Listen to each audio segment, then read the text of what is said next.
Good morning po sa lahat. Morning. Sige po, magsisimula na po tayo. Please settle down and take your seats. And ihanda na po natin ang ating mga sarili, ang ating mga puso at isipan sa ating pagsamba.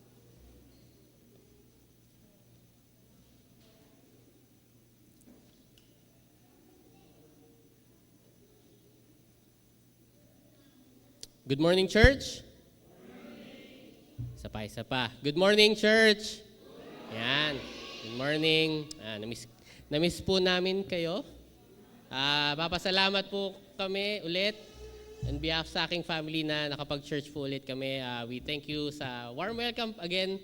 Bagamat di ko kasama aking asawa ngayon at ang aking isang anak wala pang bakuna. So hopefully by end of April makasama ko na po sila dito sa ating church.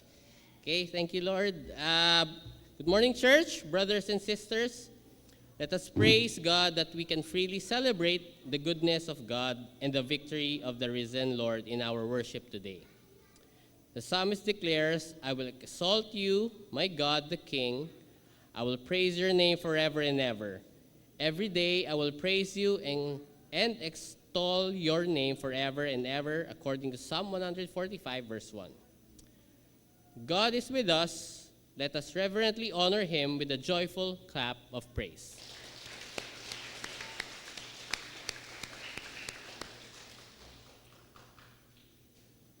Brothers and sisters, let us bow down our heads for a while as we prepare to worship. In our silence, let us continually reflect on the victory of our Lord Jesus in defeating death, declaring the power of God and the power of his grace, giving us hope for a future secured in heaven. Even in this trying time of uncertainty, living in ruined and broken bodies, we have been comforted that God is holding us close and working things out for our good. In this hour of worship, may the new life we have in Christ be transformed in the likeness of him.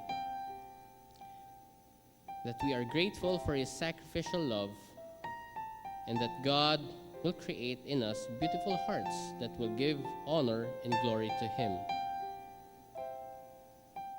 We bless you, O Lord, you who forgive us all our sins and crown us with your love and compassion.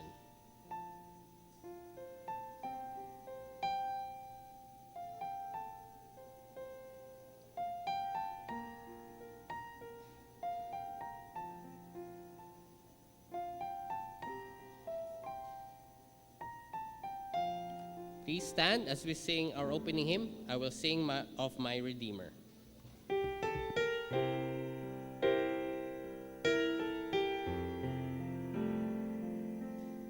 I will sing of my Redeemer and his wonders. On the cruel cross he suffered from the curse to set me free. Sing, oh sing of my Redeemer, with his blood he purchased me. On the cross he sealed my pardon, paid the debt, made me free. I will tell the wondrous story, how my lost estate to save. In his boundless love and mercy, he the ransom freely gave. Sing, oh sing of my Redeemer, with his blood purchased me. On the cross He sealed my pardon, paid the debt and made me free. I will praise my dear Redeemer, His triumphant power I'll tell, how the victory He gaveth over sin and death and hell. Sing, oh sing of my Redeemer, with His blood He purchased me. On the cross He sealed my pardon, paid the debt and made me free. Let us responsibly read the call to worship taken from Psalm chapter 8. O Lord, our Lord, how majestic is your name in all the earth. You have set your glory above the heavens. From the lips of children and infants you have ordained praise because of your enemies, to silence the foe and the avenger.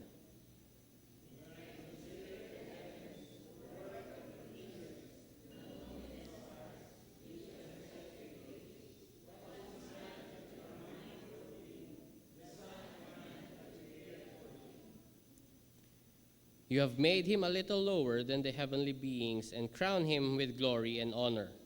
You made him ruler over the works of your hands.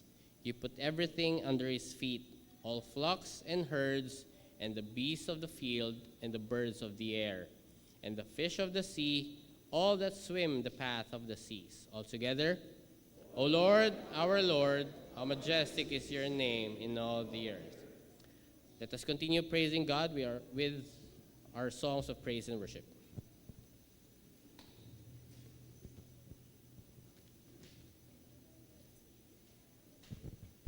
Good morning po sa ating lahat. Samahan niyo po kami ngayong umaga na kantahan at papurihan ang ating buhay at tunay na Diyos. Kantahin po natin ang You Are Holy, Our Prince of Peace.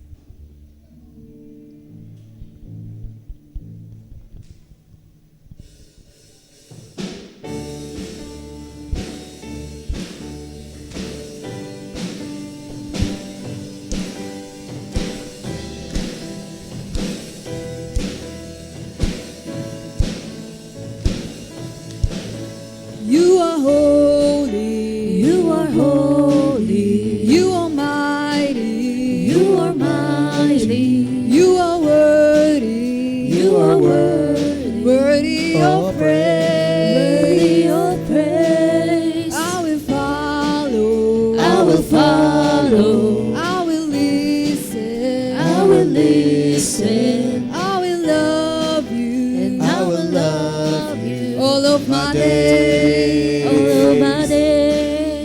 I will sing to and worship the King who is worthy. I will love and adore him. I will bow down before him. I will sing to and worship the King who is worthy. I will love and adore him, and I will bow down before him. You're my Prince of Peace, and I will live my life for you.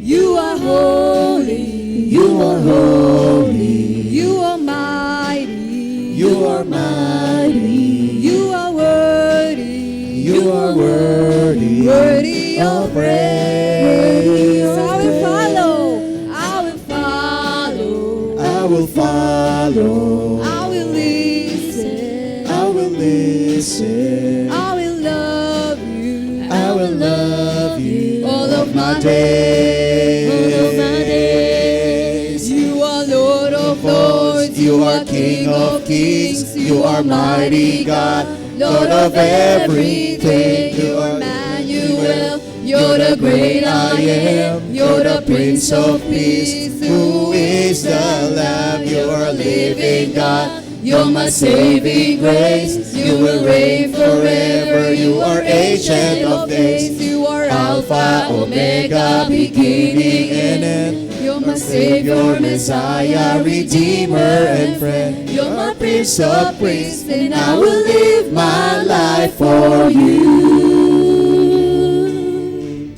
You are Lord of Lords. You are King of Kings. You are mighty God, Lord of everything. You are Emmanuel. You're the great I am. You're the Prince of Peace. Who is the Lamb? You're the living God. You're my saving grace. You will reign forever. You are Ancient of Days. You are Alpha, Omega, beginning and end. You're my Savior, Messiah, Redeemer and friend. You're my Prince of Peace, and I will live my life for you.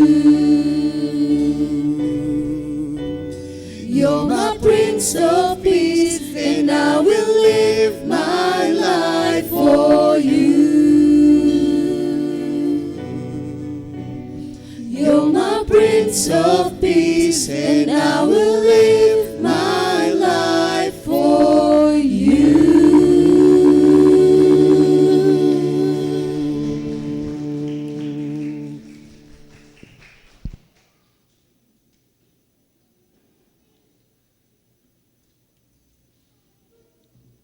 Please be seated and join me as I pray.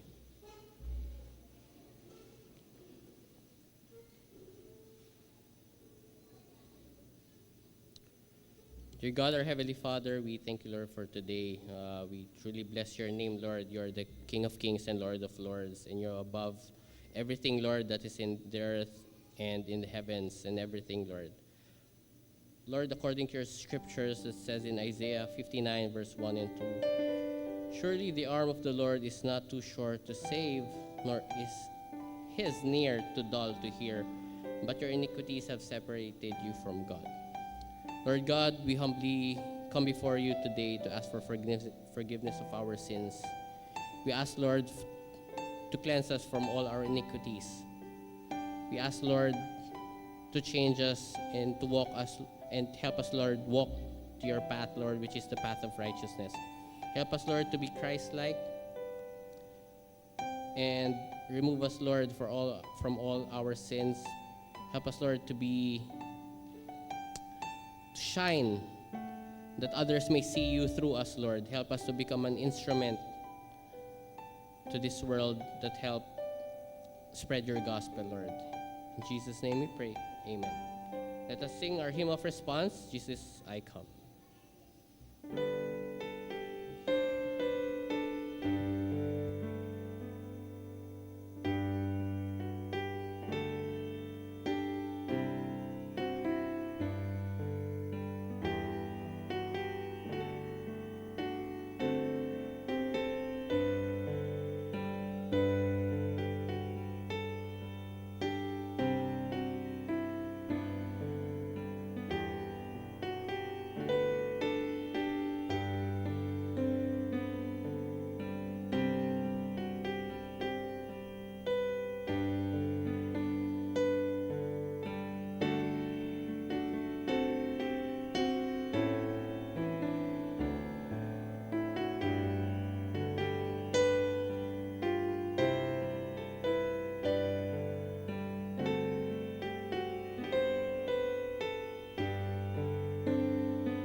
May I invite the Sunday school and their teachers to come in front?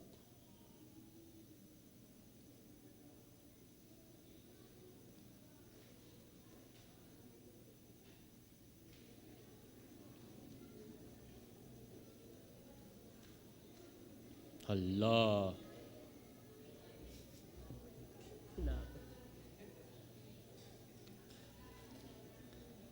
Wow, ang dami na palang bata. Ganun ba kami katagal na wala? Dami ng bata.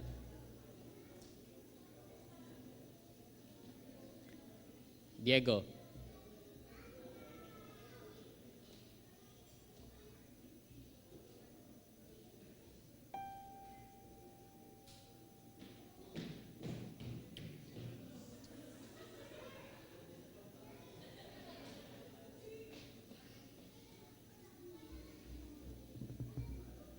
Let us bow down our heads in prayer. Lord God, we come today to you, Lord, to pray for these children and the teachers.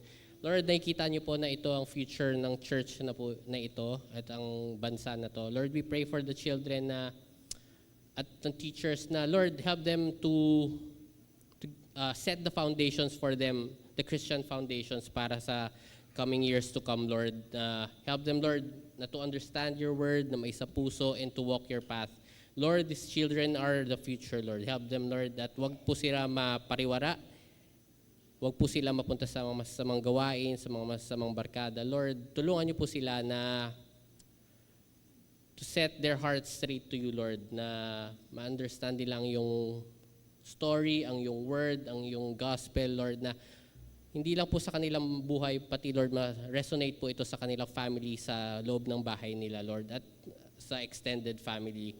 Lord, we pray, Lord, for the teachers. Help them, Lord, na to teach that these children your gospel, Lord, na maintindihan po nila ito fully, may isa buhay ito, may isa puso. Help them, Lord, na wag din, Lord, mawala ng pag-asa, Lord, sa mga children at bigyan niyo po sila ng heart to serve, the heart to teach. And Lord, pangalagaan niyo po ang kanilang puso at kanilang isip na tama po ang kanilang purpose kung bakit sila nagtuturo sa mga batang ito, Lord. Help them, Lord, to understand na gaano po kabigat ito na dahil po, Lord, ang future ng mga bata po ang mga nakasalalay na ito. Lord, kayo po ang bahala, kayo po ang may power, at kayo po ang may hawak ng mga bata at mga teachers na ito. Huwag niyo po silang pababayaan, Lord. Ito po ay amin samot dalangin sa inyong matamis na pangalan ni Jesus. Amen.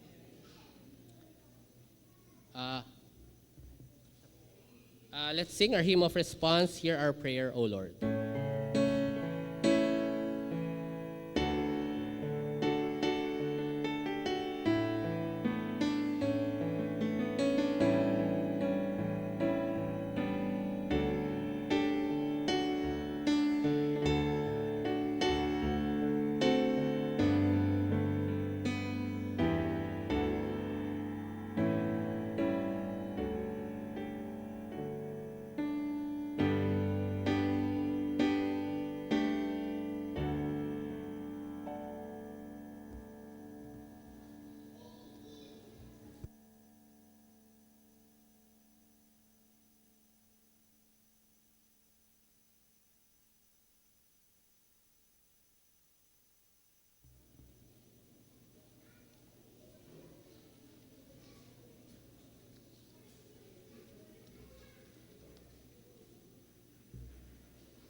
Brothers and sisters, please stand as we reverently read the Word of God.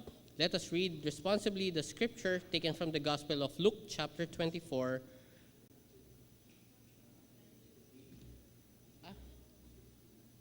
Luke to. Hindi ko makita. Matthew, chapter 18, verses 21 to 25. 21 to 35. Okay. Wait lang po sorry. Ito na lang ako. Verse 21, lumapit si Pedro at nagtanong kay Jesus, Panginoon, ilang beses ko po bang patatawarin ang aking kapatid nagkasala sa akin 7 beses po ba?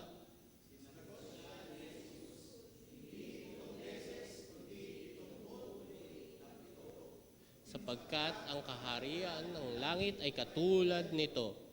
Pinasa siya ang isang hari na hinat ang kanyang mga alipin tungkol sa kanilang mga utang.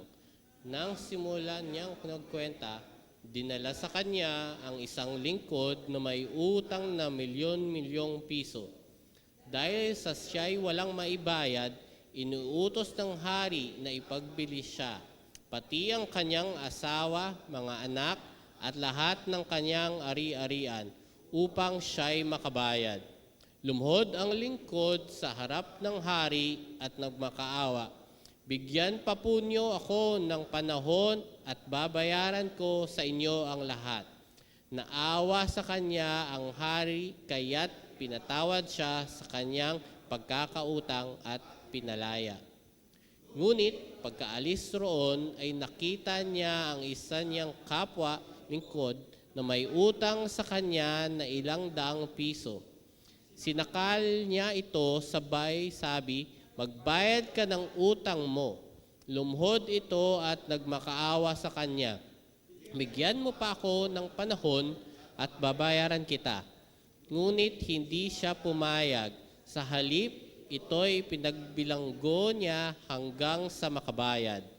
Sumama ang loob ng ibang mga lingkod ng hari sa pangyayaring iyon. Kaya't pumunta sila sa hari at nagsumbong. Ipinatawag ng hari ang lingkod na iyon. "Napakasama mo," sabi niya. "Pinatawad kita sa utang mo sapagkat nagmakaawa ka sa akin. Naawa ko sa iyo, hindi ba't dapat ka rin sanang nahabag sa kapwa mo?" At sa galit ng hari, siya'y pinabilanggo hanggang sa mabayaran ng buo ang kanyang utang. Gayun din ang gagawa sa inyo ng aking Ama na nasa langit kung hindi niyo taos-pusong patatawarin ang inyong kapatid.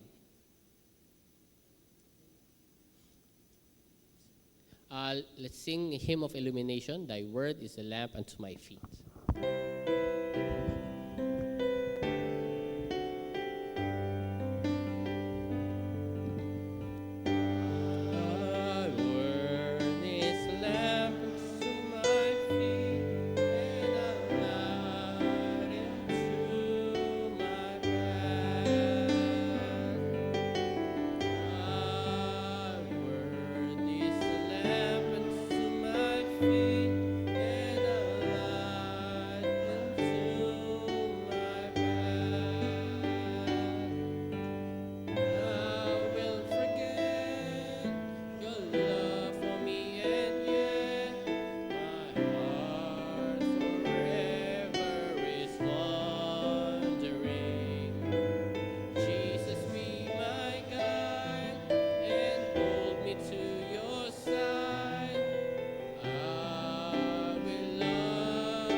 Brothers and sisters, let us now prepare to listen attentively to the Word of God to be ministered to us by Elder Ner Rivero.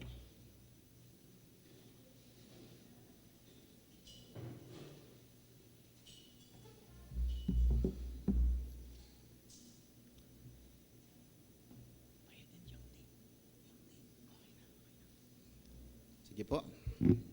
Morning, church. Today po yung ating start ng quarterly theme po natin na Walking with Jesus. Originally po, ang text po natin is yung sa Luke na account po ng Road to Emmaus.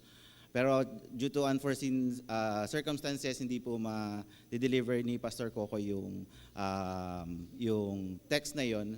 But we'll be starting off what really matters po in walking with Jesus. At ito po yung magiging theme natin for this Sunday, which is how can we walk with Jesus when we don't know kung paano ba tayo magwo-walk sa Kanya and yung significance ng forgiveness sa ating mga buhay.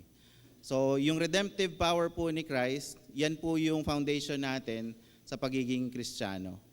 And kung babasahin ko po yung theme verse po natin for this quarter, therefore as you receive Christ Jesus, the Lord, so walk in Him, rooted and built up in Him and established in the faith, just as you were taught, abounding in thanksgiving. So tayo, as Christians, we need to really dig deep. Ano ba yung essence ng pagiging Kristiyano? And one of the most crucial na truth ay we are forgiven. Tayo po ay pinatawad na ni Kristo. Dusa po siya sa krus ng Kalbaryo. And yun po ang pinangahawakan natin. At dahil doon, dahil yun yung pundasyon po natin, we need to forgive others and be thankful enough and be thankful to Christ on what He has done. So we'll take into account po yung parable na binigay ni Christ nung nagtanong po si Peter, gaano karami ba akong beses dapat magpatawad? Kasi kung hindi tayo marunong magpatawad, we don't have the right to walk with Jesus. Kasi yun yung foundation natin ng ating salvation. Yun yung foundation ng ating pagiging Kristiyano. So when was the last time po na naka-offend kayo ng isang tao at humingi kayo ng tawad? So dig deep, hindi naman kailangan i-share ngayon. Pero ano nyo muna sa isipan ninyo. Or kailan yung last time na hininga naman kayo ng tawad? So yan yung i-rest natin sa ating mga isipan. So binasa po natin yung text na Matthew 18:21-35. Nagtanong po si Peter dito, how often should I forgive, Lord? So yung chine-check niya yung human measurements. Gaano karami? So may count, parang may checklist. So pag lumagpas na siya dyan, tapos na, hindi ko na siya pwedeng patawarin. So yun yung gustong ni Peter. Pero nag-respond si Jesus in His divine perspective, ito po ay grounded dun sa grace, sa amazing grace na meron siya. Yun po yung naging basis natin for our covenant grace. No? Yung doctrine natin of covenant, the covenant of grace.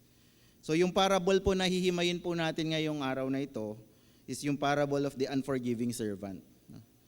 Di lang tungkol po sa interpersonal forgiveness, it is about those who live under the covenant of grace. Those redeemed and adopted through Christ must live as channels of that same grace towards others. Kung paano tayo pinatawad, dapat tayo maging channel ng pagpapatawad. Di natin pwedeng masabi na we are walking with Jesus, pero yung pagpapatawad na part, iba-blind muna natin, hindi muna natin siya papansinin. Yung grace po, hindi ito random kindness po. No? Ito po ay galing sa covenantal mercy ni Lord. God is steadfast and committed to us through His love and forgiveness, kahit po tayo ay unworthy. He binds Himself to us in His promise, not because of our own merit, but because of the sovereign love of Christ. So yun yung pundasyon po natin. As we walk with Christ, we are forgiven. And we claim that we are forgiven. Therefore, those who belong to this covenant must reflect the heart of the covenant king. So paano natin marereflect yung pagiging Kristiyano natin as we walk with Jesus? So ang tanong natin, what does this parable teach us about covenant grace and why we need to forgive?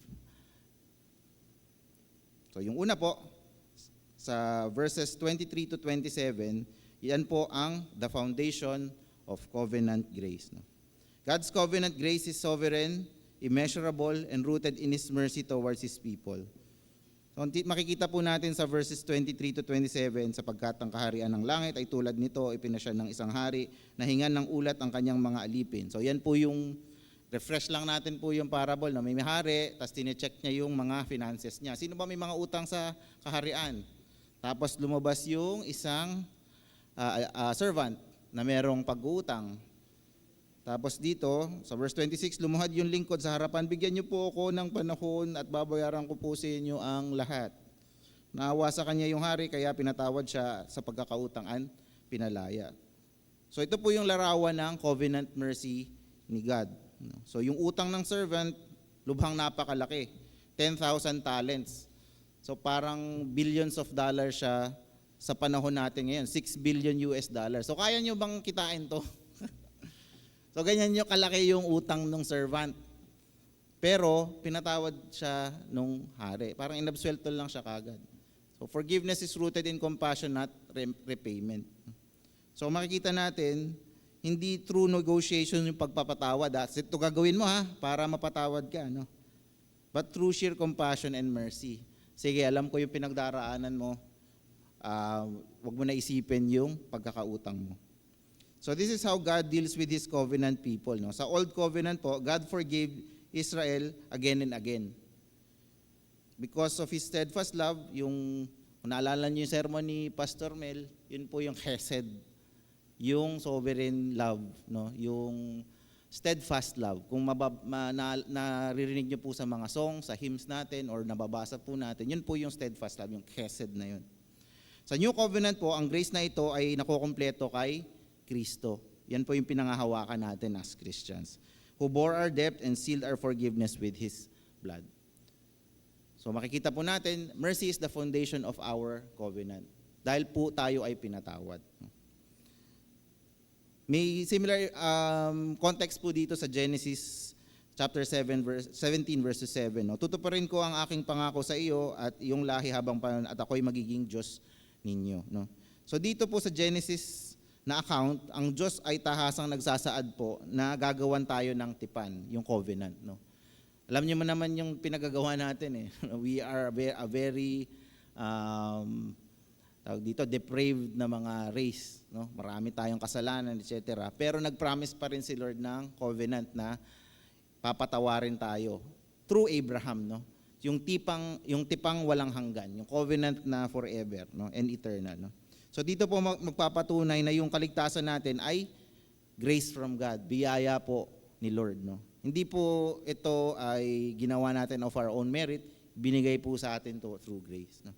So hindi ito nakasalig sa gawa ni Abraham o kanyang mga lahi, kundi nakasalig po sa pagkakatipan natin sa Diyos. No? So the measure of covenant grace is infinite because it is rooted in the eternal covenant between Father and Son. So kung paano tayo nilikha, binigyan tayo ng tipan, ito po yung sa theological sense, yung pactum salutis, yung covenant of redemption. Binigyan tayo ng grace ng promise of salvation.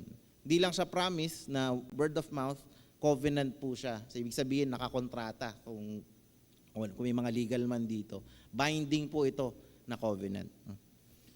Where Christ agreed to pay the debt of His people. Finershadow na nung Genesis pa lang, magkakaroon kayo ng covenant na kayo ay magiging aking mga tao. No? At ito, yung pinangahawakan natin na core value, kung naalala nyo pa, yung quarter 1 po natin na reaffirming our reformed roots, yung Ephesians 2, verse 8 to 9. I pray po na memorize nyo po ang passage na to. The same way na minemorize nyo si John 3:16. Sapagkat dahil sa pagandahang loob ng Diyos, kayo ay naligtas sa pamamagitan ng pananampalataya. Ito'y nakaloob ng Diyos at hindi mula sa inyong sarili. Hindi ito ay bunga ng inyong gumawa, kaya't walang maipagmamalaki ang sinuman. So, for by grace you have been saved through faith, not by your own works, but it is a gift from God. So ganun natin dapat ma-cherish to. No? Hindi dahil meron akong ginawang mabuti, kaya ako maliligtas. Mercy ni Lord tsaka grace ni Lord ang nagliligtas talaga sa atin. Malinaw po dito na sinabi ni Pablo sa mga Efeso na ang kaligtasan po ay biyaya ng Diyos. At sa pamamagitan ng pananampalataya, hindi dahil sa gawa ng tao. As Reformed, ito yung pinapakita natin yung monergistic na likas na kaligtasan. Isa lang yung source ng kaligtasan, wala nang iba, kundi sa grace ni Lord through Christ's death. No? Ang Diyos ang gumagawa at ang mga tao ay tumatanggap. Kaugnay po ito dun sa binasa po natin sa Matthew 18 na parable. Ang alipin, nagmakaawa po siya at hindi niya kayang bayaran yung utang. Ngunit yung hari, hindi dahil sa gawa ng alipin, kung ano man pinagagawa, nagbale-balentong siya, tapos sumayaw siya ng hawak mo ang bit, hindi. Hindi niya ginawa yon para maligtas siya.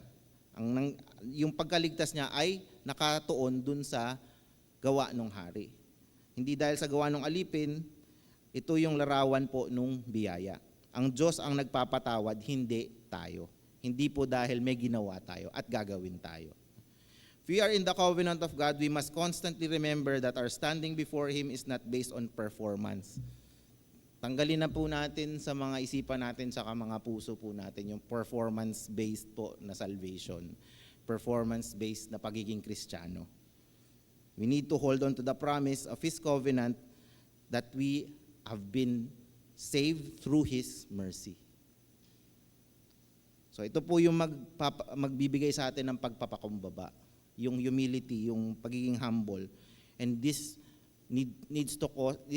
will cause us to silence our pride. Na wala akong ambag dun sa salvation ko. Pinatawad ako, binigyan ako ng mercy ni Lord.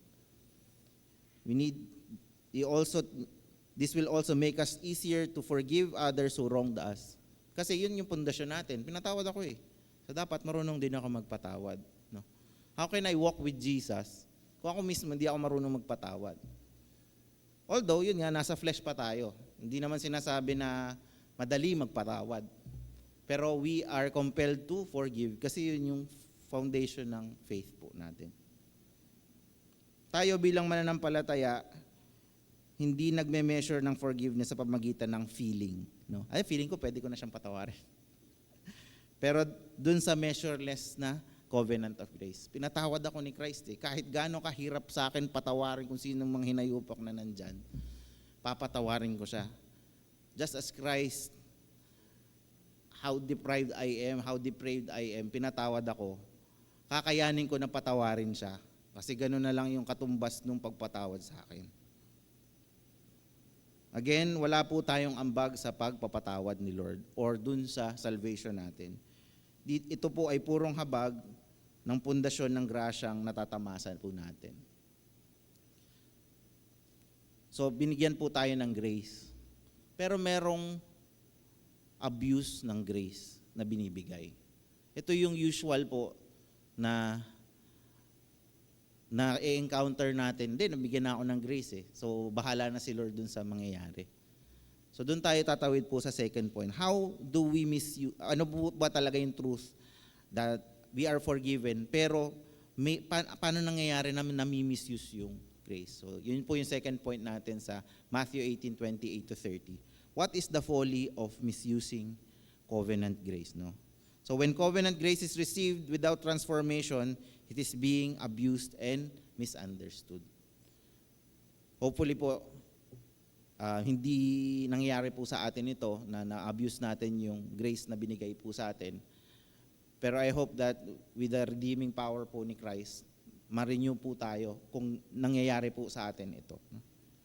So, kung makikita nyo po, yung next po na account, dun sa parang chapter 2, o yung act 2 nung parable natin, pagkaalis doon nung kapwa na lingkod, nakita niya yung nagkakautang sa kanya. No? And meron lang na ilang daang piso, parang mga isang 1 month's wage lang yung utang sa kanya. Hindi naman mababayaran yung 6 billion. No? Lumuhod ito at nagmakaawa sa kanya, bigyan mo pa ako ng panahon na babayaran kita. So kung paano nagmakaawa yung lingkod dun sa hari, ganun din nagmakaawa yung nagkakautang dun sa lingkod. Ngunit hindi siya pumayag. Sa halip, ito'y pinabilanggo niya hanggang sa makabayad. So pinabilanggo niya yung nagkakautang sa kanya na sobrang liit. So dito natin makikita yung isang tragedy na yung isang taong pinatawad sa kanyang pagkabigat ng utang, pero dali-dali tayo ng pakulong nung nagkakautang naman sa kanya. So nakita niyo yun, sinave ka na nga pero ikaw hindi mo mapakita yung salvation na yun through extension o through channeling yung blessing ng forgiveness. Ito yung tahasan po na misuse of covenant grace. Hindi ko naman sinasabi na kayo to ngayon, pero kung kayo to, I pray that the Lord Jesus work on you and the Holy Spirit compel you to change and makita po yung folly ng misuse ng grace. Receiving the benefits of the covenant while refusing its responsibilities. Blessed na nga tayo na pinatawad na po tayo. Kaya yun po, yung responsibility na natin na i-channel po yung forgiveness na yon na binigay po sa atin. Na-enjoy natin yung katulad nung unforgiving servant, yung mercy galing po sa hari. Pero dinedeny po natin ito na ibigay sa iba. We need to enjoy mercy as it is and share yung mercy na binigay po sa atin. So we need to extend, be a channel of blessing, be a channel of forgiveness po for others. Similarly po, nangyari po ito dun sa panahon ng Old Testament, sa time po ni Prophet Micah. Sa account po ito dun sa chapter 6 verse 8. No? Tinuro niya sa iyo kung ano ang mabuti. Ito ang nais ni Yahweh. Maging makatarungan ka sa lahat ng bagay. So be just. No? Patuloy mong mahalin ang iyong kapwa at buong pagpapakumbabang sumunod ka sa iyong Diyos. So sinasummarize po dyan sa verse 8 na yan, yung ethical obligation po natin bilang member ng Covenant of Grace. Ulitin ko po to kahit gasgas na every exhortation na inaatang po sa akin, gusto ko po talaga ma-dial down sa inyo. Ano po ba, what are the main truths tsaka main items po sa pagiging Kristiyano? So una is yung word na justice. Yung justice po is yung paggawa ng tama. And yung justice, yan yung truth na masasabi natin na justified po tayo. Meaning, kung merong kasalanan, tayo po ay tinumbasan or hinigitan pa para matumbasan po yung kasalanan na yun. Through the cross, through the suffering of our Christ Jesus. So kailangan po natin mabigyan yun na just as Christ died for us, kung paano niya tinumbasan po yung weight ng sin natin, kailangan mabigyan din po natin ng justice yung pagkamatay po niya. No? Also, kailangan bigyan po natin ng diin kung paano po tayo naligtas, which is yung mercy. Hindi po natin deserve yung pagkaligtas na yon, pero yung pag-ibig po sa kagandahang loob ay binigay po sa atin, kahit po tayo ay undeserving. And yung pagiging humble po. Kailangan po natin ma-ensure na since we cannot save ourselves, kailangan maging humble po tayo to the point na we accept kung ano yung ibibigay po sa atin na responsibility ng ating Panginoon. So hindi po ito yung checklist of works to earn para maging saved. But yung fruit po na ipoproduce po, itong nabanggit ko, through the covenant of grace with God. Yung servant po received mercy but refused to love mercy. Nakuha niya lang yung mercy pero andun lang siya. Pero hindi niya cherish yung mercy na binigay sa kanya. He wanted covenant blessing without covenant transformation. Okay, blessed ako. Tapos na. Nagiging stagnant sa kanya yung blessing. Genuine grace po always produces ethical renewal. Ibig sabihin, nare-renew tayo, may transformation po. Yun talaga yung nagiging fruit and yung nagiging indicator na totoong Kristiyano na po tayo. We are being transformed and we are transformed. Pag hindi po nangyayari ito, the heart has not understood grace at all. Hindi naman sinasabi na, hindi ko pa nare-realize kung paano na hindi na kayo Kristiyano. No? God has His time. Pero yun po yung mga indicators na, dati ganito ako, ngayon nagiging ganito na ako. I pray to the Lord na mas i-renew niya pa ako, mas i-transform niya pa ako to do His will. He was forgiven immeasurably, but lived mercilessly.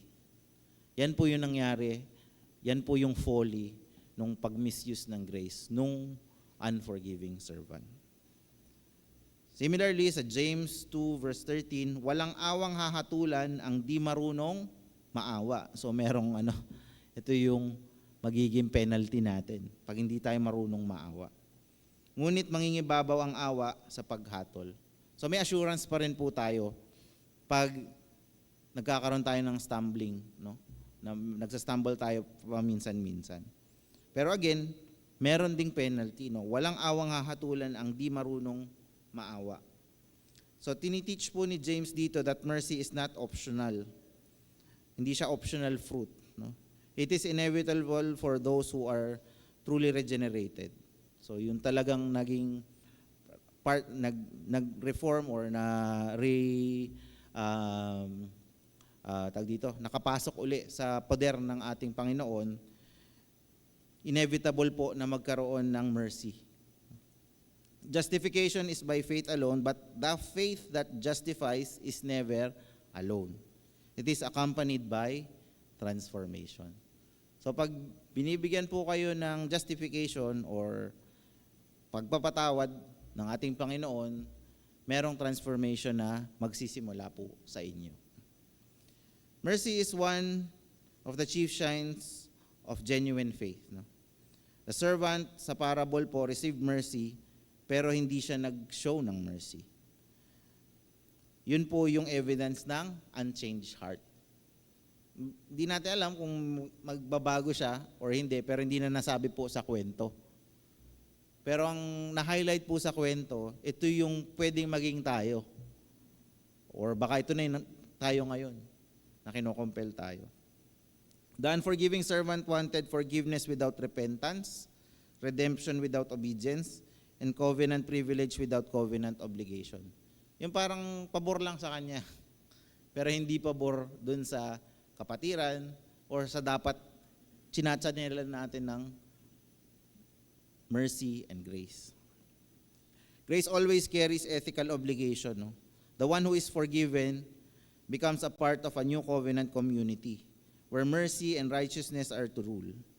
So pagkatanggap po natin yung covenant grace, pero nananatili po tayong unmerciful, ito po yung pagtalikod natin sa covenantal relationship. Yung covenant po is give and take and communal.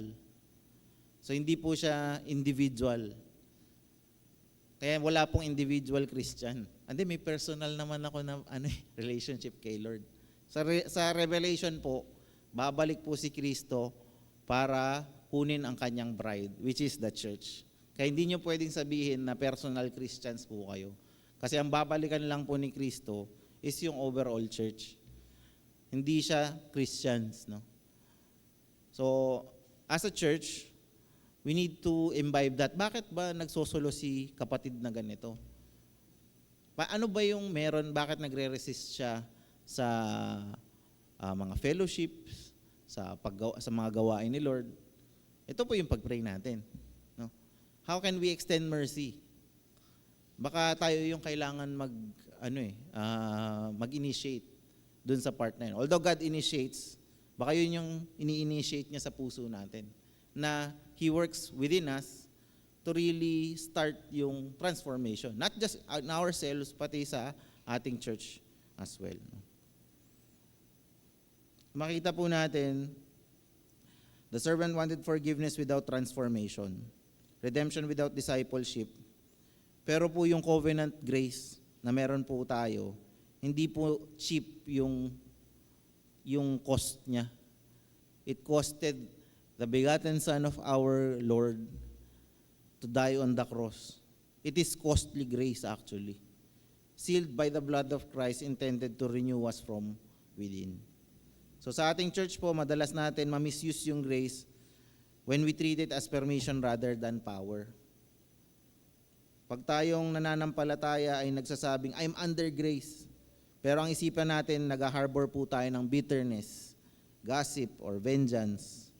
Lahat po ito nagko-contradict dun sa covenant po of grace na binigay po sa atin. Na kiniklaim natin that we live under. So yung covenant grace po, tandaan po natin, no, it does not make us indifferent. No? It makes us merciful. Yun yung transformation na binibigay po sa atin. And let us not misuse it. Ito'y nag-oobliga po sa atin to show to others the same patience that the King has shown us. So we need to focus ourselves as we walk in our journey with Jesus. Kung paano po tayo nabigyan ng mercy, ganun din tayo magbibigay ng mercy. Hindi lang po ito obligasyon ng mga deacons. Obligasyon po natin as church members, as Christians, to show acts of mercy in our daily lives, no? Hindi, bigay na po natin sa deacons, meron namang ano yan eh. May benevolence fund naman mga yan. Sila na bahala doon. So, yan po yung tanggalin po natin sa isipan for a moment. Ako rin naman binigyan ako ng mercy eh. Hindi naman lang sila lang nagli-lead for the works of mercy. Pero ito, kapitbahay ko na. O kumatok na nga sa bahay ko. Hindi ko pa ba siya bibigyan ng mercy? So yan yung i-compel natin yung sarili natin on how Christ worked His mercy on us. Ito yung dapat yung magbigay ng transformation po sa atin in our daily lives. Hindi lang every Sunday. So araw-araw po dapat. So kung nakita po natin yung foundation po of covenant grace and the folly of misusing grace, paano po talaga mafulfill yung covenant grace in our journey in walking with the Lord, no? So ito na po yung final point natin sa account po ng verses 31 to 35. Covenant grace demands covenant faithfulness.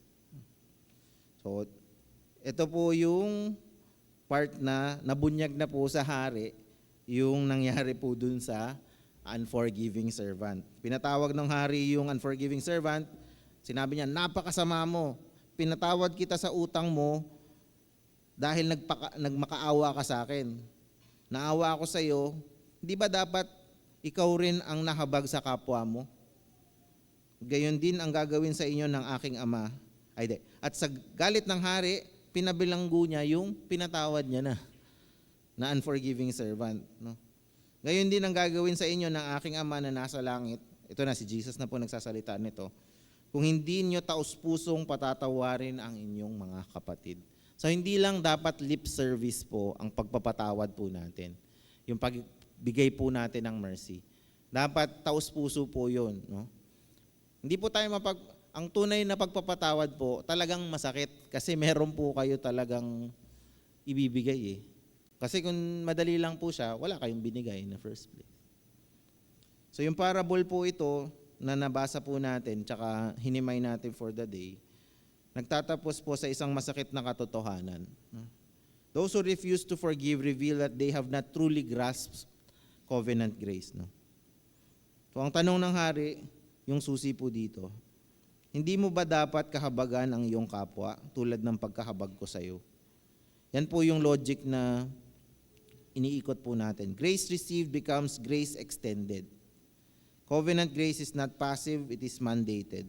And lahat ng nasa ilalim po ng covenant with God ay tinatawag na mabuhay covenantly with others. Sa pagpapakita po natin ng mercy, patience, love na pagsasalamin natin sa covenant, Lord. So yung tanong po ng hari, balikan po natin, no? Hindi mo ba dapat kahabagan ang iyong kapwa tulad ng pagkahabag ko sa iyo? So yan po yung question of the week natin. This is the principle that grace received must become grace extended. So pag na-receive po natin yung grace, pinatawad ka niya, sinalba ka niya sa isang sitwasyon, kailangan i-extend po natin yung grace na na-receive po natin. We are channels of blessing. We are channels of mercy. We are channels of grace. Padaluyin po natin yung grace sa buhay natin. Hindi po natin gawing stagnant yung grace sa ating sarili. Covenant grace is never passive. It demands covenant faithfulness. And yung clearest evidence po nito, and clearest evidence that we are walking with Jesus is forgiveness. Nung lumang tipan po, ito po yung isa sa mga sarcastically favorite ko na libro, yung Leviticus, na pagkahirap-hirap na binigay sa aming assignment ni Pastor Nomer dati. Kasi pinabasa niya po sa amin to, yung buong book, ng isang linggo, dapat matapos namin siya. At yung Leviticus na ito, try nyo lang din po basahin. Ma-appreciate nyo po si Jesus. Puro mga ritual po to. Kailangan, pag ganito yung pagkakasala mo, ito yung isa-sacrifice mo. Pag wala kang pera, ito yung pwede mo i-sacrifice. Kung wala ka pa rin pera, ito pa rin. So, kunyari, pag medyo mayaman, fatten calf, mahirap. Hanap ka ng kalapate, mahirap pa rin. Hanap ka ng yung grains. So may karampatang mga katumbas, no, or penalties pag nagkakasala ka. And lahat yon, nung namatay si Jesus, hindi na natin kailangan gawin. So ganun po dapat natin na ma-appreciate yung pagpapatawad ni Christ sa atin. Hindi na natin kailangan gawin yun every time. Kunyari, hindi kayo nakapagsimba ng Sunday, meron ka na kagad na checklist, mag-aalay ka ha, nakaano ka dito. So balikan po natin sa account ng verse 18. Leviticus 18 is not merely an ethical guideline, it is a covenant command rooted in God's covenant identity. So basahin ko lang po yung Tagalog version po ng Leviticus chapter 19 verse 18. Huwag kang maghihigante o magtatanim ng galit sa inyong mga kababayan. Ibigin mo ang iyong kapwa gaya ng pag-ibig mo sa iyong sarili.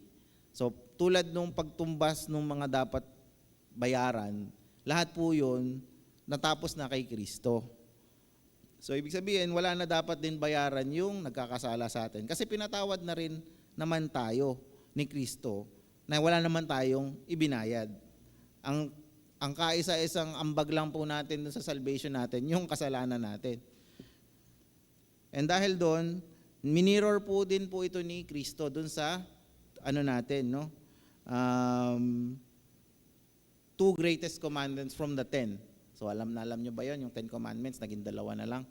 So yung una is, love the Lord your God, with all your heart, with all your soul, with all your might. And pangalawa, love your neighbor as yourself. So speaking in the Old Testament po, si Kristo noon. Na-account na po ito nung Leviticus chapter 19 verse 18. Ibigin mo ang iyong kapwa gaya ng pag-ibig mo sa iyong sarili. So yung covenant command sa atin, rooted din po ito dun sa previous niya na iteration ng covenant. God's character shapes the covenant community. As God is merciful, His covenant people must be merciful. To withhold mercy is to break the covenant fellowship with God. Yung unforgiving servant po broke covenant logic. He received love but refused to give love. No? He received mercy but refused to show mercy. So he accepted covenant privilege but denied covenant obligation. So in God's covenant, forgiveness is not optional po, no? It is commanded. So yan po yung nakaatang sa atin as Christians because it reflects the heart of God. And tayo as images of God, kung paano siya naging merciful sa atin, dapat capable din tayo to channel yung mercy na yun. Sa Colossians 3 din po, ito rin po yung reinforcing na truth, no? Magpasensya kayo sa isa't isa, no? Kung may hinanakit kayo sa kanino man, magpatawad kayo gaya ng pagpapatawad ko sa inyo. Dito po, Paul states yung covenant ethic for the New Testament community. So ang emphasis po natin, forgiveness is a fruit of regeneration. It is an act of obedience. Hindi yung, nagpapatawad na ako. Papatawarin na ako ni Lord. So baliktad po, no? Pinatawad na po tayo ni Lord, kaya kaya na po nating magpatawad. No? It is visible expression of our union with Christ. No? Forgiveness is not merely moral behavior, it is covenant identity po in action. Sinabi rin po ni Jesus ito sa Matthew 18 verse 35, yung concluding verse po natin dun sa text natin kanina. For those who fail to forgive, ito yung mga dinidisplay po nila, no? An unchanged heart, a refusal to submit to Christ, and a violation of covenant belonging. Thus, yung covenant grace po needs to produce covenant life. No? So yung bottom line po natin, forgiveness po is not optional sa atin. Sa ating mga nasa covenant po ni Lord, yung pagpapatawad po mismo ang sign ng covenant faithfulness. So ito po yung bunga ng regeneration, ito po yung act ng submission to His sovereignty. Lord, mahirap magpatawad. Ginano niya ako eh. Papatawarin ko ba yun? Hirap na hirap tayong magpatawad talaga. Kasi we're still in the flesh. But grace will work within us. So yun po yung panghawakan po natin.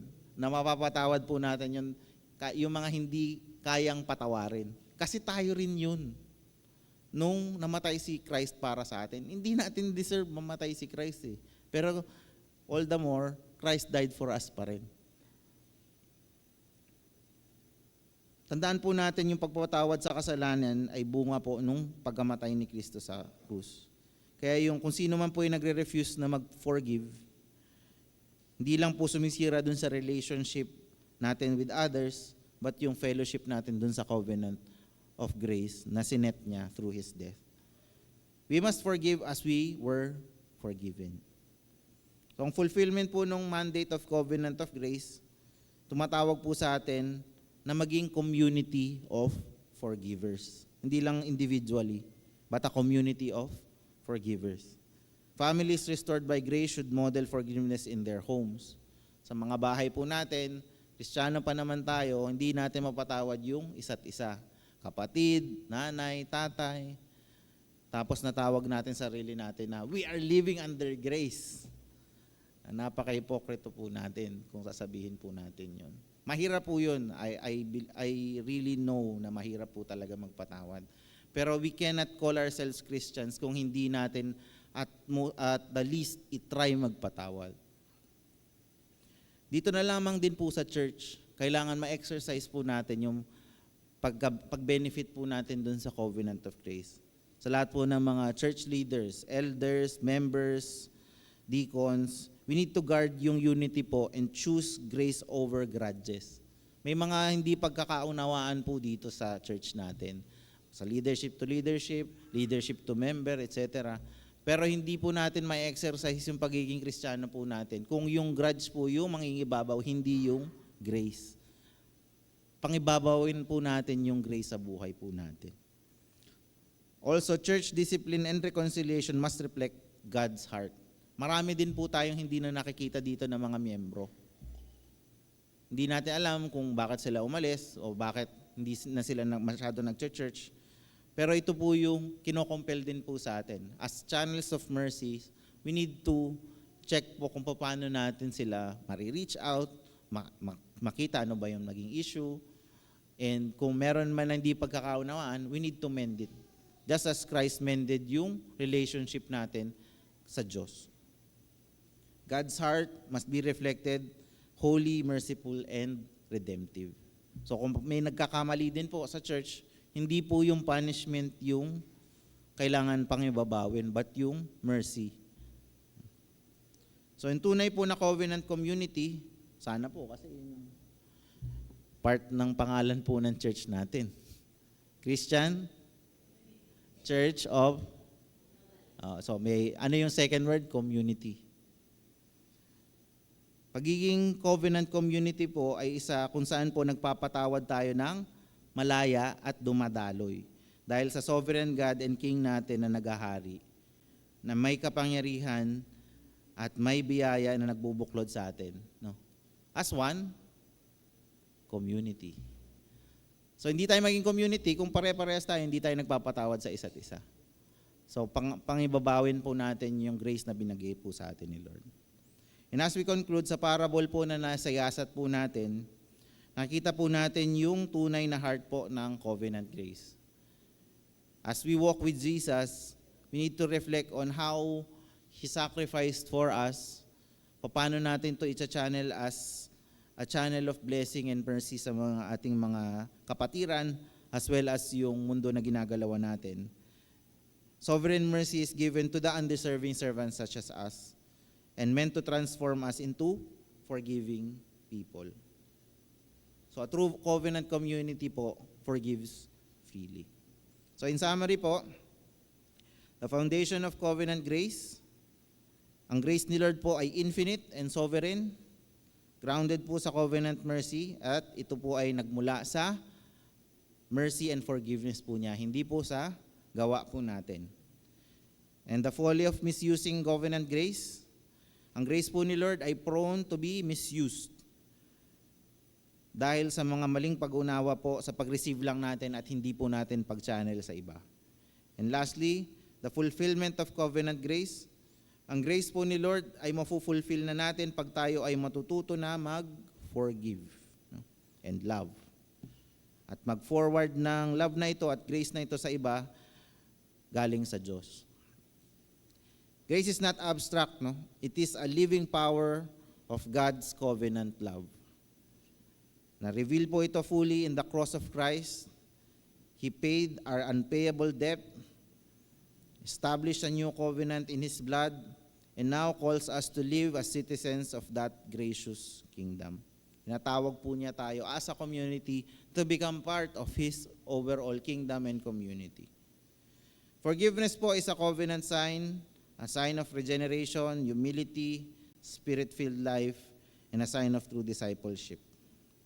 Kaya tayo po dito sa church natin, in our homes, in our families, we must model forgiveness.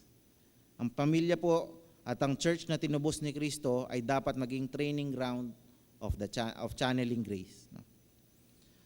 Ang ating mga kapatiran, ang ating mga leadership and church officers, elders, members must guard this unity in Christ. No? By choosing po yung grace over grudges, reconciliation versus retaliation, and patience over pride. So yun po yung pangibabawin po natin. And we need to ensure po that when we discipline in our members, no, hindi po dapat para manakit, kundi para mag-restore, para po magpagaling, at para pangalagaan po yung kaluluwa. We are a covenant community, and with that, we should be a forgiving community. Kung ang hari natin po ay magpapatawad, dapat ang kanyang mga tao rin ay nagpapatawad. Sino ba yung tao niya? Tayo. Covenant grace fulfilled is covenant grace extended. As we conclude po, we need not withhold forgiveness, but be a channel of it. No? Kung gaano kalaki po yung pagpapatawad po sa atin, ganun din dapat kalawak ang dapat ipinapatawad po natin sa iba. Covenant grace is not cheap. It was paid through a cost, and the cost was the blood of our Lord Jesus Christ. And those who live under the covenant must live as forgiven and forgiving people. So let us forgive as we are being forgiven. Let us walk in Christ po, not in shame, but with our heads held up high, that I can forgive, I can try to forgive, because the Lord has forgiven me. Pangibabawan po natin yung grace ni Lord sa atin. Let us ask the Lord for His strength, ask the Lord for His guidance on how we can be a more forgiving people as we walk our daily lives with Jesus. Manalangin po tayo. Heavenly Father, we come before you in humility, acknowledging that apart po from your grace, we cannot walk rightly with your Son. You have called us, Lord, not just to believe in Christ, Lord God, but to walk with Him daily, to follow His footsteps, to abide in His word, and to be conformed in His likeness. Yet we confess how often we wander, how quickly we cling to our pride, and how slowly we reflect His mercy. Lord, remind us that to walk with Jesus is to walk in the light of the gospel, that we who were once dead in sin have been made alive by your sovereign grace. Hindi po namin na-earn yung forgiveness na iyon, Lord God. Freely given po yon sa amin, Lord God, to the finished work of Christ on the cross. While we were still sinners, Christ died for us. May this truth humble us and free us. So teach us, Father, the deep significance of forgiveness, not a shallow, reluctant act, but a gospel-shaped forgiveness. One that flows from hearts that truly understand how much we have been forgiven. Break down, O Lord, yung hardness within us. Remove bitterness, resentment, and hidden anger, where we hold grudges, remind us, O Lord, of the greater debt that has been canceled in Christ. Lord, as we walk with you, make us people who forgive. Make us a community who forgive as we have been forgiven. Fully, freely, and sacrificially.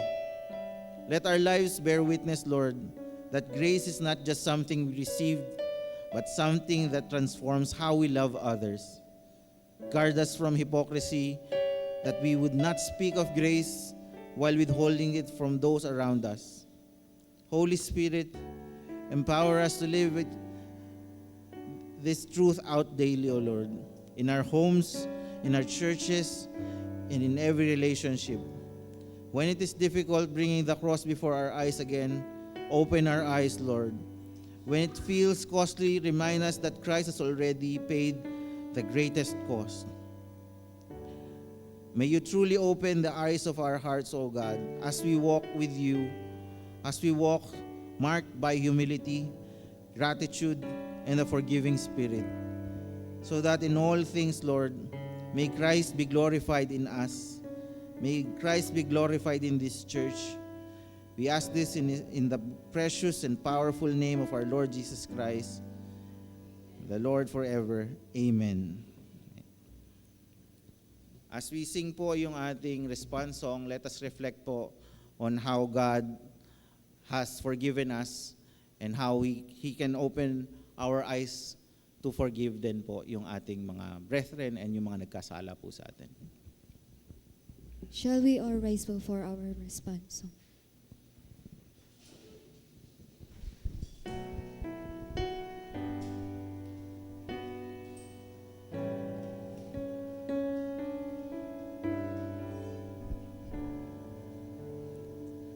Open our eyes, Lord.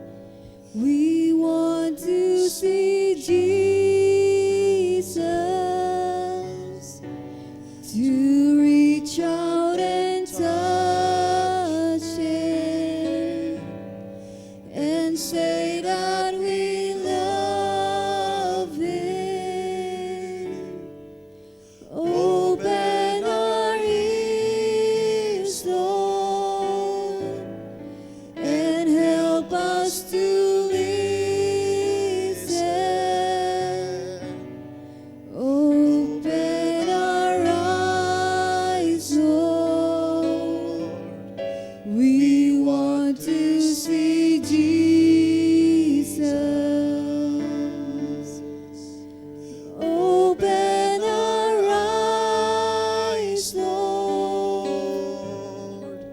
We want to see Jesus,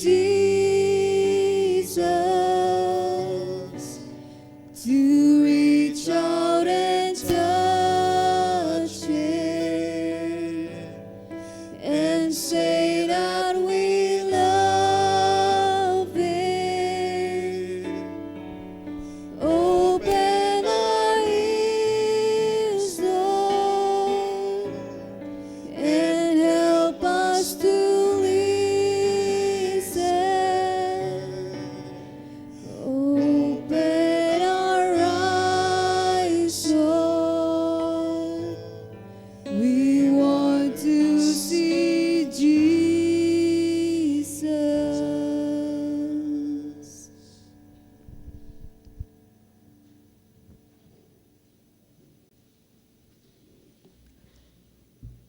Brothers and sisters, let us now prepare to honor our loving God with our tithes and offerings. May our gifts be a wholehearted thanksgiving to the goodness and faithfulness of God to us. May I read to you our offertory exhortation taken from Deuteronomy chapter 15, verse 10. Give generously to Him and do so without a grudging heart. Then, because of this, the Lord your God will bless you in all your work and in everything you put your hand to. And I'll call the deaconesses to collect the tithes and offering.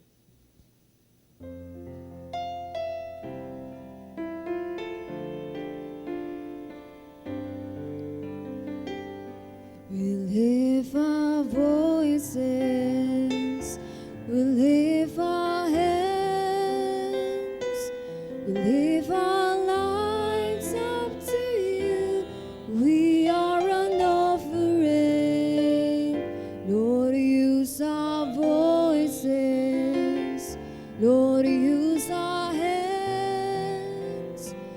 Lord, use our lives, they are yours. We are an offering. All that we have, all that we are, all that we hope to be, we give to you. Give to you. We lift our voices, we lift our hands, we lift our lives up to you.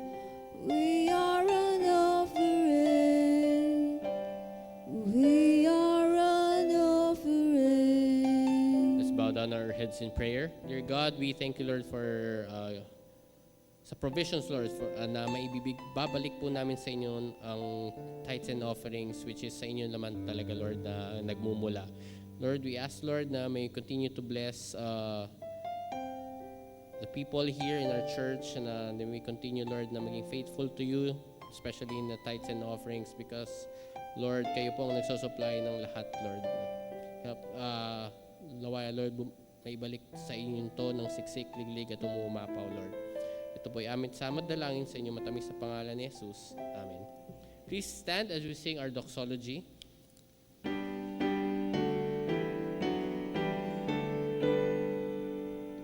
Praise God from whom all blessings flow. Praise Him, all creatures here below. Praise Him above the heavenly hosts. Praise Father, Son, and Holy Ghost.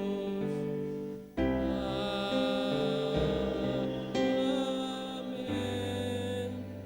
Please remain standing, and may I call on Elder Nel Rivero for our closing prayer and benediction.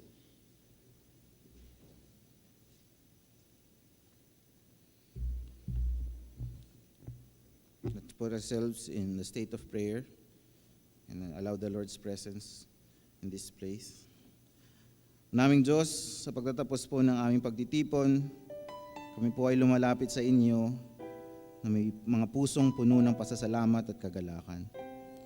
Thank you, Lord God, sa katapatan mo sa aming mga buhay, sa bawat biyaya, sa bawat tagumpay po, Lord, at sa bawat pagsubok na ginagamit mo para hubugin kami sa iyong mga kalooban.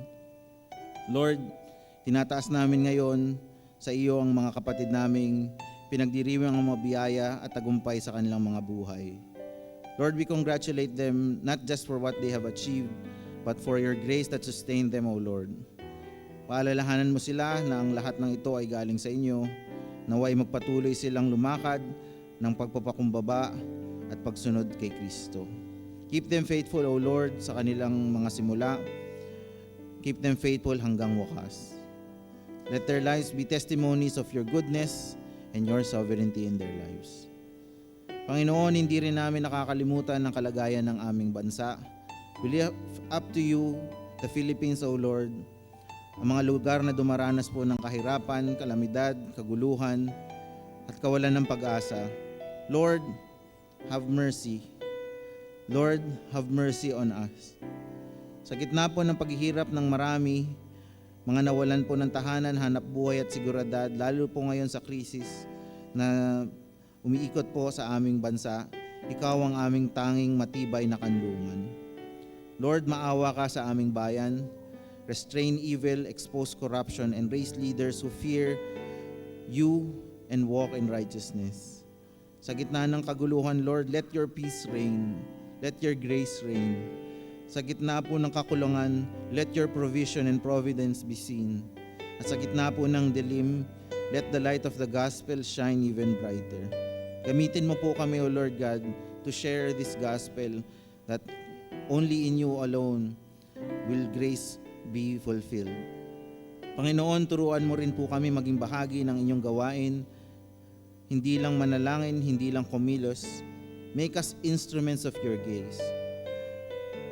How we learn how to forgive the unforgiving, just have you have forgiven us who are totally depraved, Lord God. Make us willing to help, willing to give, and willing to love others sacrificially. Tulungan mo po kaming makita na ang tunay na pag-asa ng aming bansa ay wala sa tao o sistema, kundi kay Kristo lamang. Sa aming pansamantalang pag-alis po sa bahay-tahanan ng sambahan na ito, dalhin mo namin ang katotohanan ito, Lord God, na ikaw yung Diyos na naghahari, sovereign, faithful, and full of mercy. Naway ito po ang maisapuso namin at malagay po sa aming mga isipan that we need to channel this faithfulness and mercy, Lord God. Kaya kahit anuman po ang aming harapin, Lord God, kami ay mananatiling nagtitiwala sa inyo. All glory belongs to you alone, Lord God. Sa pangalan po ni Jesus, aming hari at tagapagligtas, all power, glory, and honor be yours. In Jesus' name we pray. Amen. Receive the blessing of the Lord. The Lord bless you and keep you. The Lord make His face shine upon you and be gracious to you. The Lord lift His countenance upon you and give you peace.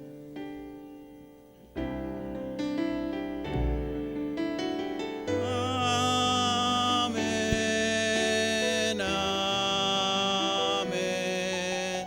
Amen. Amen. Makakapo na po tayo for our other matters. For our greetings and announcements, welcome to our visitors and online worshipers, and welcome po rin kay Mark Baruga. Mark, good morning, morning. Ayun, good morning. Sana makasama ka pa namin sa next Sundays to come. For our birthday celebrators for the week, si Jeremiah Antioquia on the 14th,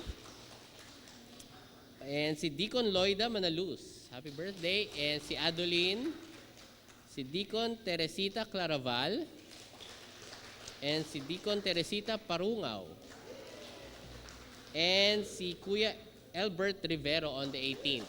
Happy birthday po.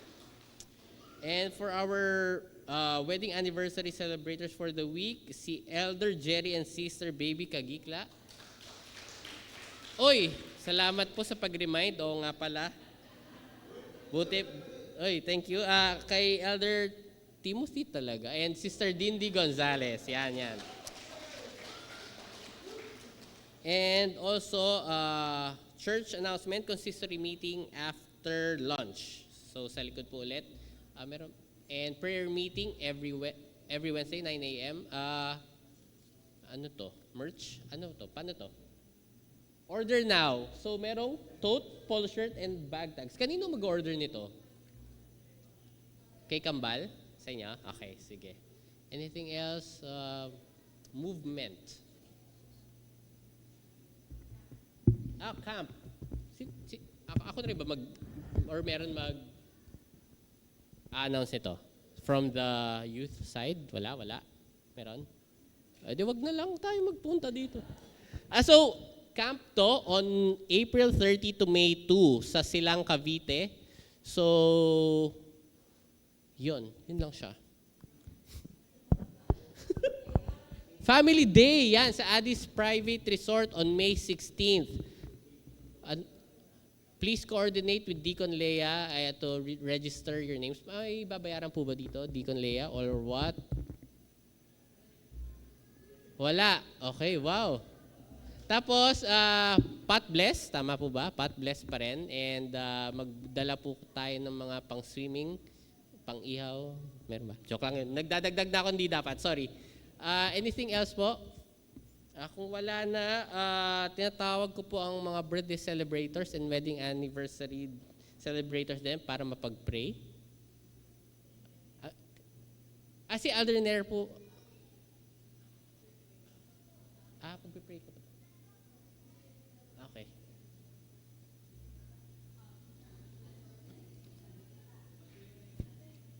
Sino ba magpipray?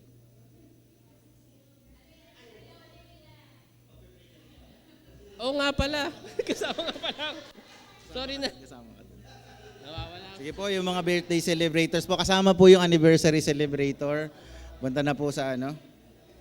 Okay po. Kailangan naman pag-pray po ang kanyang sarili. Sige po. Nakalimutan po ni Timmy na isama ang kanyang. Sige po.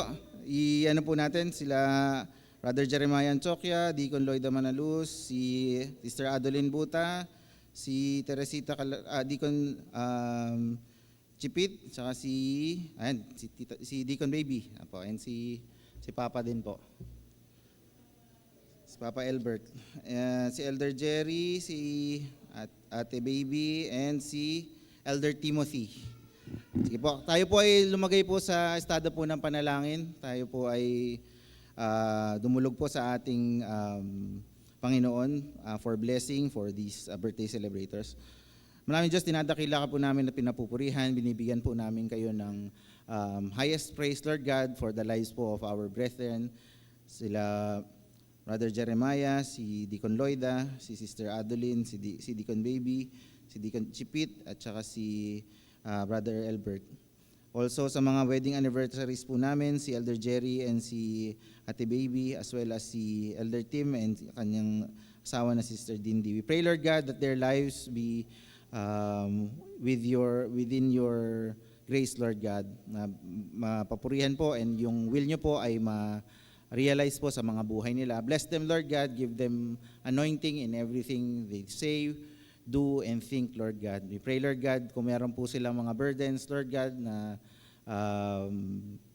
pinagdaraanan ngayon, we pray, Lord God, na i-overcome nyo po itong mga ito with them, Lord God. We pray, Lord God, that your sovereign grace work within their lives and naway maging channel of blessing po sila in their daily lives as well as their relationships. We bless their lives, Lord God, as you use them dito sa church, and we pray that yung blessing and yung strength in each and every day ay masustain sa kanila in the next year na ibubuhay pa nila, Lord God. We pray, Lord God, that you work within us as a church to support them, and we pray then, Lord God, na the good work that you have started within them be able to be complete, Lord God. We pray, Lord God, for blessing. We pray for sustenance sa kanilang mga buhay. Kayo lamang po ang maitaas, maghari, at saka maidakila sa kanilang mga buhay. All glory and honor be yours. In Jesus' name we pray. Amen.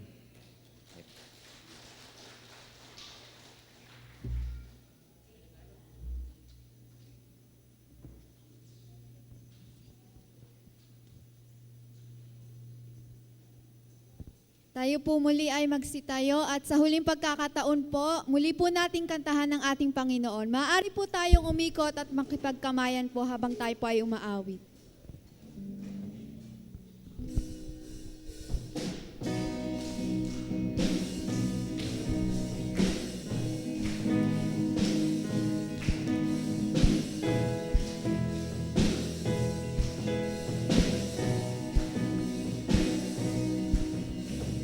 Open the eyes of my heart, Lord.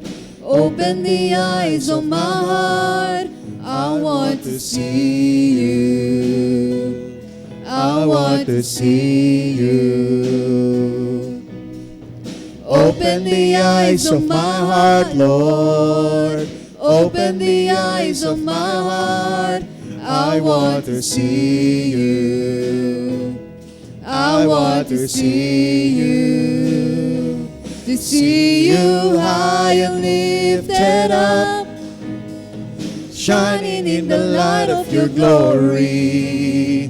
Pour out your power and love as we sing, holy, holy, holy. You high and lifted up, shining in the light of your glory. Pour out your power and love as we sing, holy, holy, holy. Holy, holy, holy. Holy, holy, holy. I want to see you. I want to see